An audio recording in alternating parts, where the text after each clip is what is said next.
വേടൻ ഒരാളല്ല, 1000 വേടന്മാർ വരും. ഇന്ന് ഒരു വേടനെ സഹിക്കാൻ പറ്റാത്ത ആളുകൾക്ക് പല വേടന്മാർ വരുമ്പോൾ അതിനെ സഹിക്കാൻ പറ്റില്ല എന്നുള്ളൊരു വിഷമം, ആ വിഷമത്തിൽ നിന്ന് തന്നെയാണ് ഈ സംഘിക്കുട്ടിക്ക് ഈ രീതിയിലൊരു കുരുപൊട്ടൽ ഉണ്ടാവുന്നത്. സംഘികൾക്ക് വേണ്ടിയിട്ട് അങ്ങ് മെഴുകി മെഴുകി അങ്ങേയറ്റം വരെ എത്താൻ വേണ്ടിയിട്ട് ശ്രമിക്കുകയാണ്. ഇവർ എന്താണ് മുന്നിലേക്ക് പറയാൻ ശ്രമിക്കുന്നതെന്ന് വെച്ച് കഴിഞ്ഞാൽ കാര്യം സിമ്പിളാണ്, വെറുതെ വളച്ചൊടിച്ച് പറയേണ്ട ആവശ്യമില്ല. വേടന്റെ പരിപാടി വെച്ച് കഴിഞ്ഞാൽ അവിടെ പ്രശ്നമുണ്ടാകും. ആ പ്രശ്നം ഉണ്ടായിക്കഴിഞ്ഞാൽ ആളുകൾ വയലന്റ് ആവും. അങ്ങനെ ഒരു വയലന്റ് ആവുന്ന ഒരു വയലൻസ് ആയിട്ടുള്ള ഒരു പരിപാടി നടത്താനായിട്ട് ഇനി വേടനെ വിളിക്കാൻ പാടില്ല.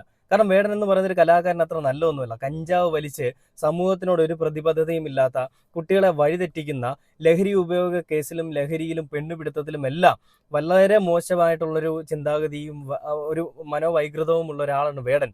അങ്ങനെ ഒരു വ്യക്തിയെ ഒരിക്കലും നിങ്ങൾ വിളിച്ച് പാടിപ്പിക്കാൻ പാടില്ല എന്ന് പറയാൻ വേണ്ടിയിട്ടൊക്കെയാണ് ഈ ഒരു വീഡിയോയുമായിട്ട് ചേച്ചി രംഗത്തേക്ക് വന്നിരിക്കുന്നത്. ഇങ്ങനെ തന്നെയാണ് സംഖ്യകളിലുള്ള പല ആളുകളും എഴുതുന്നതും. അപ്പോൾ ഇങ്ങനെയൊക്കെ പറഞ്ഞതുകൊണ്ട് വേടന്റെ ആ ഒരു ധൈര്യം